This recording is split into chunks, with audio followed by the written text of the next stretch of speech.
नमस्ते बच्चों, अपन ने पढ़ा था चैप्टर नंबर 2 अपन पढ़ चुके थे, जिसमें अपन ने क्या पढ़ा था, स्त्रीलिंग और पुल्लिंग पढ़ा था। ठीक है, स्त्रीलिंग किसे कहते हैं, पुल्लिंग किसे कहते हैं। ठीक है, लिंग किसे कहते हैं, संज्ञा के जो विकार उत्पन्न करते हैं उसको अपन क्या कहते हैं, लिंग कहते हैं। ठीक है, और लिंग कितने प्रकार के होते हैं, 2 प्रकार के होते हैं। कौन कौन से, स्त्रीलिंग और पुल्लिंग। ठीक है, अभी तक अपन ने कितने लिंग पढ़े थे, स्त्रीलिंग और पुल्लिंग के बारे में पढ़ा था। ठीक है, लिंग स्त्रीलिंग जो होता है जिसमें स्त्री सूचक जो शब्द होते हैं उनका बोध होता है, और पुल्लिंग में पुरुष सूचक शब्दों का बोध होता है। जैसे राम, लड़का, राजा, घोड़ा, हाथी, बंदर, ये सब क्या है, पुल्लिंग है।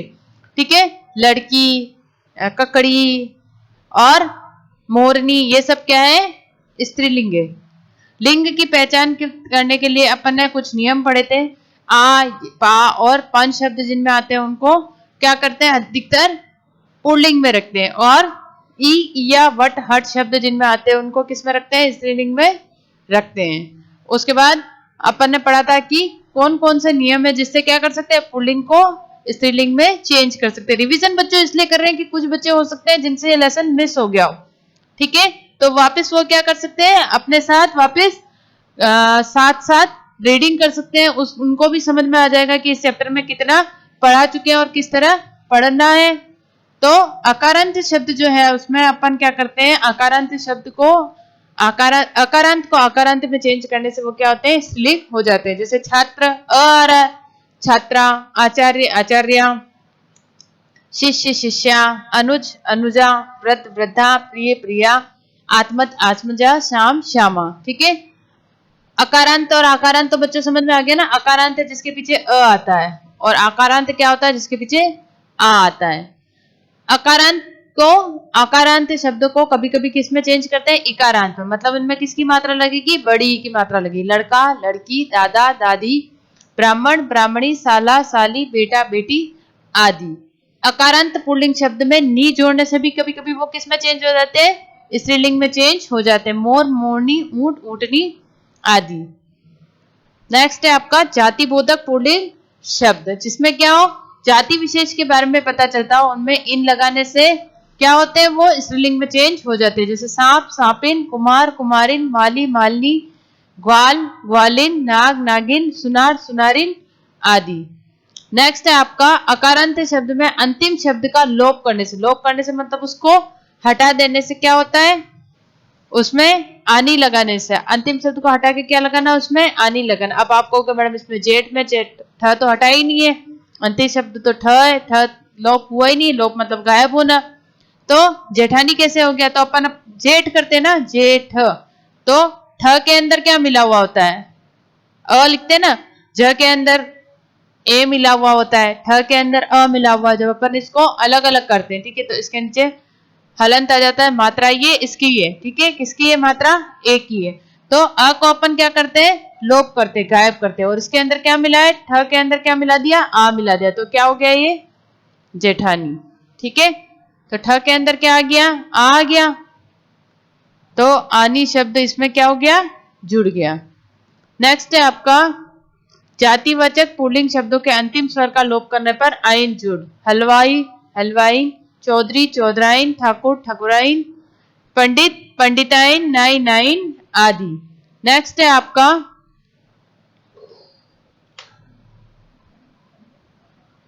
जातिबोधक पुल्लिंग शब्दों के अंतिम स्वर का लोप करने पर आइन लगा पर जो हो गया था। 7th है आपका आकारांतक पुल्लिंग शब्दों के अंतिम आ के स्थान पर इया लगा देने से, जैसे बूढ़ा, बुढ़िया, चूहा, चूहिया, कुत्ता, कुतिया, बाछा, बछिया। नेक्स्ट है आपका अक के स्थान पर इका लगा देने से। अकारांतक पुल्लिंग शब्दों में अक के स्थान पर इका लगाने से स्त्रीलिंग शब्द हो जाते हैं। जैसे शिक्षक, शिक्षिका, गायक, गायिका, सेवक, सेविका, नायक, नायिका, लेखक, लेखिका, बालक, बालिका, पाठक, पाठिका, अध्यापक, अध्यापिका आदि। नेक्स्ट है आपका वान से समाप्त होने वाले शब्द में वती और मान से समाप्त होने वाले शब्दों में मति लगा देने से क्या होता है, स्त्रीलिंग हो जाता है। जैसे भगवान, भगवती, श्रीमान, श्रीमती, धनवान, धनवती, आयुष्मान, आयुष्मती, विद्वान, विद्वती, बलवान, बलवती, गुणवान, गुणवती। कुछ शब्द ऐसे होते हैं जो स्त्रीलिंग और पुल्लिंग के स्वयं जोड़े होते हैं, स्वतंत्र जोड़े होते हैं, मतलब इनको चेंज नहीं किया जाता। जैसे माता पिता, भाई बहन, दादा दादी, नाना नानी, चाचा चाची, ये क्या है, स्वतंत्र जोड़े होते हैं, ठीक है, इनको कभी भी चेंज नहीं किया जाता है। नित्य पुल्लिंग वो पुल्लिंग होते हैं जिसमें हमेशा क्या है, वो हमेशा पुल्लिंग ही रहते हैं। अगर उसके आगे स्त्रीलिंग बनाना है तो आपको उसमें किसमें चेंज करना पड़ेगा, मादा लगाकर चेंज करना पड़ेगा या बदलना पड़ेगा। उल्लू, मादा उल्लू, खरगोश, मादा खरगोश, चीता, मादा चीता, कछुआ, मादा कछुआ, कौवा, मादा कौवा, तोता, मादा तोता, पंछी, मादा पक्षी, भेड़िया, मादा भेड़िया, ठीक है। नेक्स्ट आता है नित्य स्त्रीलिंग। नित्य स्त्रीलिंग मतलब जो हमेशा क्या रहते हैं, स्त्रीलिंग ही रहते हैं। जब अपन उनको बोलते हैं तब वो स्त्रीलिंग होते हैं। अगर उनको चेंज करना है अपने को तो अपने को क्या लगाना पड़ेगा, उनके साथ कौन से शब्द का प्रयोग करना पड़ेगा, नर शब्द का प्रयोग करना पड़ेगा। क्या लगाना पड़ेगा अपने को, नर शब्द लगाना पड़ेगा। जैसे मछली, नर मछली, मकड़ी, नर मकड़ी, चींटी, नर चींटी, और चिड़िया, नर चिड़िया, चील, नर चील, ऐसे, ठीक है। अब आता है लिंग निर्धारण के कुछ और उदाहरण, ठीक है। कुछ और उदाहरण में आपका है, अनाज के नाम हमेशा क्या होते हैं, पुल्लिंग होते हैं। जैसे गेहूं, जौ, चना, बाजरा, चावल। महीने के नाम आपके क्या होते हैं, पुल्लिंग होते हैं। जनवरी, फरवरी, मार्च। इसी प्रकार आपके जो ग्रहों के नाम है अधिकतर वो क्या है, पुल्लिंग है। कौन कौन से, मंगल है, बुध है, बृहस्पति है। सिर्फ पृथ्वी को छोड़ के सभी जो ग्रह हैं वो किसमें आते हैं, पुल्लिंग में आते हैं। जो नक्षत्र वगैरह है, अपने जो धातुएं हैं वो अधिकतर किसमें आती है, स्त्रीलिंग में आती है, ठीक है। जिसके अंदर क्या आता है, चांदी है, सोने को छोड़ के सोना पुल्लिंग आता है, ठीक है। चांदी है, पन्ना है, रूबी है, ये सब क्या है, स्त्रीलिंग में आते हैं। वृक्षों के नाम आपके किसमें आते हैं, आम, अमरूद, खेजड़ी, नीम, पीपल, पुरुष पुल्लिंग में आते हैं। पर्वतों के नाम आपके पुल्लिंग में आते हैं। जैसे हिमालय, अरावली, माउंट आबू, नीलगिरी, विंध्याचल। विभिन्न धातुएं जो होती है वो पुल्लिंग होती है। जैसे सोना, तांबा, पीतल, जस्ता, हीरा, पन्ना। द्रव्य पदार्थ जितने भी है वो आपके किस में आते हैं, पुल्लिंग में आते हैं। जैसे दूध, घी, शक्कर, पानी, रस, शरबत। ग्रहों के और महीनों के नाम आपके किस में आते हैं, हमेशा पुल्लिंग में आते हैं, ठीक है। जैसे सूर्य, चंद्र, बुध, बृहस्पति, शुक्र, मंगल, राहु, केतु, चेत, वैशाख, जेठ, आषाढ़, सावन। हिंदी महीनों के जो भी नाम है, आश्विन, कार्तिक, ठीक है, क्वार, पूस, माघ, फाल्गुन, ये किसमें आते हैं, पुल्लिंग में आते हैं। सिर्फ अपवाद स्वरूप पृथ्वी जो है आपका ग्रह वो किसमें आती है, स्त्रीलिंग में आती है। नेक्स्ट आता है आपका स्त्रीलिंग शब्द जो हमेशा किसमें आते हैं, स्त्रीलिंग में आते हैं, ठीक है। किसमें आते हैं, स्त्रीलिंग में आते हैं। जैसे तिथियों और नक्षत्रों के नाम। तिथियां जो है अपनी प्रथमा, द्वितीय, तृतीय, चतुर्थी, पंचमी, षष्ठी। हिंदी तिथियां जो होती है ना, उनके नाम किसमें आते हैं, हमेशा हिंदी महीनों के जो तिथियां होती है उसके नाम हमेशा स्त्रीलिंग में आते हैं। एकादशी, द्वादशी, त्रयोदशी, चतुर्दशी, पूर्णिमा, अमावस्या, अश्विनी, रोहिणी, परणी, मृगशिरा। ये क्या है, नक्षत्र है, ठीक है।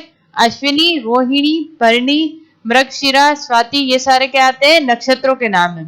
नदियों और झीलों के नाम प्राय क्या आते हैं, अपने स्त्रीलिंग होते हैं। जैसे गंगा, यमुना, घाघरा, गंडक, रावी, ताप्ती, नर्मदा, सतलुज, व्यास, चिनाब, झेलम, कृष्णा, कावेरी, गोदावरी, चंबल, सांबर, झील, पुष्कर। ये सब क्या है, झील के नाम हमेशा क्या होते हैं, स्त्रीलिंग होते हैं। अपवाद रूप शोण, ब्रह्मपुत्र और सिंध नदी जो है वो क्या है, किस में आती है, पुल्लिंग में आती है। भाषाओं के नाम हमेशा स्त्रीलिंग होते हैं। जैसे हिंदी, अंग्रेजी, रूसी, जापानी, चीनी, पुर्तगाली, हिब्रू, राजस्थानी, मराठी, तमिल, तेलुगु, मलयालम, कन्नड़, मैथिली, भोजपुरी, मगधी, गुजराती, अवधी, ब्रज, पंजाबी, संस्कृत, सिंधी, बांग्ला, उड़िया, उर्दू, पंजाबी और फारसी, ठीक है। ये किस में आते हैं, स्त्रीलिंग में आते हैं। किस में आते हैं, स्त्रीलिंग में आते हैं। तो बच्चों आपको बहुत से शब्द ऐसे पता चल गए अब कि कौन से स्त्रीलिंग में आते हैं और कौन सी पुल्लिंग के अंदर आते हैं, ठीक है। महीने हमेशा किस में आएंगे, पुल्लिंग में आएंगे। और हिंदी तिथियां जो है नक्षत्र के नाम है वो किस में आएंगे, अपने स्त्रीलिंग में आएंगे। नदियों के नाम, झीलों के नाम स्त्रीलिंग होते हैं, जबकि पर्वतों के नाम और वृक्षों के नाम हमेशा क्या होते हैं, पुल्लिंग होते हैं। बहुत से जो अपने पौधे होते हैं वो अपवाद स्वरूप किस में भी आते हैं, स्त्रीलिंग में भी आते हैं। नेक्स्ट आते हैं अपन tick the correct question answer. Tick the correct question answer बच्चों आपको किस में करने हैं, होमवर्क में करने। ठीक है, वैसे आपको आंसर शीट दे रखी है तो आपके लिए इजी है, आपको देख के ही उतारने, लेकिन देख के उतारने में भी क्या करना है, आपको जितना हो सके इनको याद करने का प्रयास करना है। ठीक है, याद करना मतलब रिवाइंड करने की कोशिश अभी से करते रहना, क्योंकि हो सकता है कि आपके अगर एग्जाम लिए जाए तो आपको अच्छे से याद रहो। विदुषी पुल्लिंग है या स्त्रीलिंग है? ज्ञानी, विद्वान, इसका पुल्लिंग क्या होगा? ज्ञानी, विद्वान, मेधावी या मूर्ख। ठीक है, विदुषी का पुल्लिंग, विदुषी स्त्रीलिंग है तो इसका पुल्लिंग क्या होगा? विद्वान। विद्वान का क्या होता है? विदुषी। लड़के में लिंग है, लड़का कौन सा लिंग है? स्त्रीलिंग, पुल्लिंग, उभयलिंग या नपुंसक लिंग, तो कौन सा है? पुल्लिंग है। कृष्णा में लिंग है, स्त्रीलिंग, उभयलिंग, पुल्लिंग या कोई नहीं, तो कृष्णा क्या है? कौन सा शब्द है? स्त्रीलिंग है। कृष्ण होता तो पुल्लिंग होता। हिंदी में लिंग के भेद होते हैं, कितने होते हैं? 2, 3, 4 या 5, तो कितने होते हैं? 2 होते हैं। कौन कौन से? स्त्रीलिंग और पुल्लिंग। तिथियों के नाम प्राय होते हैं पुल्लिंग, स्त्रीलिंग, नपुंसकलिंग या इनमें से कोई नहीं। तिथियां क्या होती है? हमेशा स्त्रीलिंग ही होती है। ठीक है, एकादशी, द्वादशी, त्रयोदशी, चतुर्दशी, पंचमी, षष्ठी, सप्तमी, तो ये क्या होती है? स्त्रीलिंग ही होती है। नेक्स्ट आता है आपका fill in the blanks. Fill in the blanks में फर्स्ट है आपका संज्ञा के जिस रूप से उसके पुरुष या स्त्री होने का बोध होता है उसको अपन क्या कहते हैं? लिंग कहते हैं। क्या कहेंगे? लिंग कहेंगे।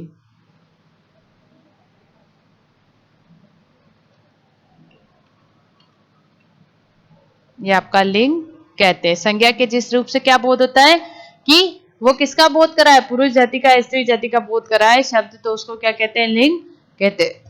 वृक्षों के नाम सदैव होते हैं पुल्लिंग। क्या होते हैं? पुल्लिंग होते हैं। वृक्षों के नाम हमेशा क्या होंगे? पुल्लिंग होंगे। पर्वतों के नाम हमेशा पुल्लिंग होते हैं।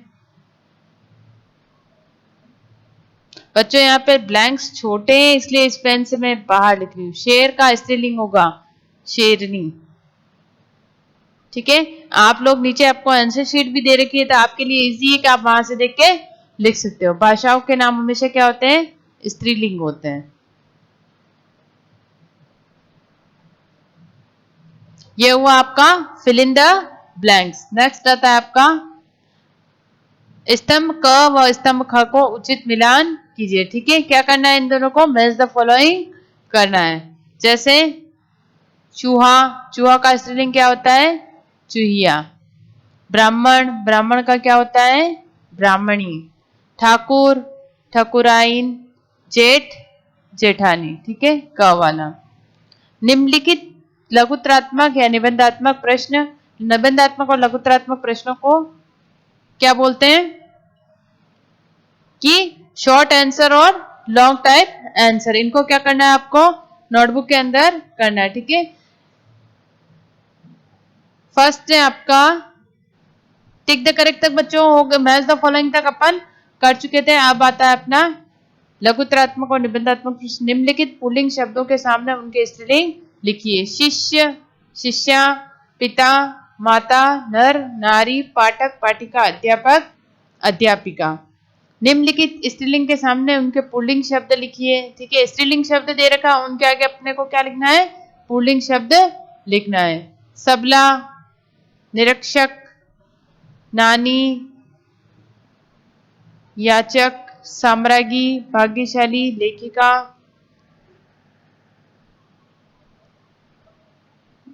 निरीक्षिका, याचक, भाग्यशाली, श्री और रूपवान। ये बच्चों आपको जो आंसर है ये पूरा रॉन्ग दे रखा है। ठीक है, आंसर शीट का जो आंसर है आपका पूरा गलत मिसप्रिंट हो गया है। इसका आंसर मैं यहाँ लिख रही हूँ। फर्स्ट है आपका सबला, स्त्रीलिंग है तो इसका पुल्लिंग क्या होगा? ये स्त्रीलिंग है तो इसका पुल्लिंग इधर लिख रही हूं मैं। सेकंड का आंसर सबला, सबल, नानी, नाना, साम्राज्ञी, साम्राज्ञी का क्या होता है? सम्राट। लेखिका, सॉरी सास, ससुर। लेखिका, लेखिका का होता है आपका लेखक, लेखिका का क्या होता है लेखक। यहां तक बच्चों आपको नोटबुक में करना है। अगर आपको कुछ समझ में नहीं आता है तो आप वापस हमसे पूछोगे, ठीक है बच्चों। Thank you. अब नेक्स्ट क्लास में आगे के क्वेश्चन आंसर करेंगे।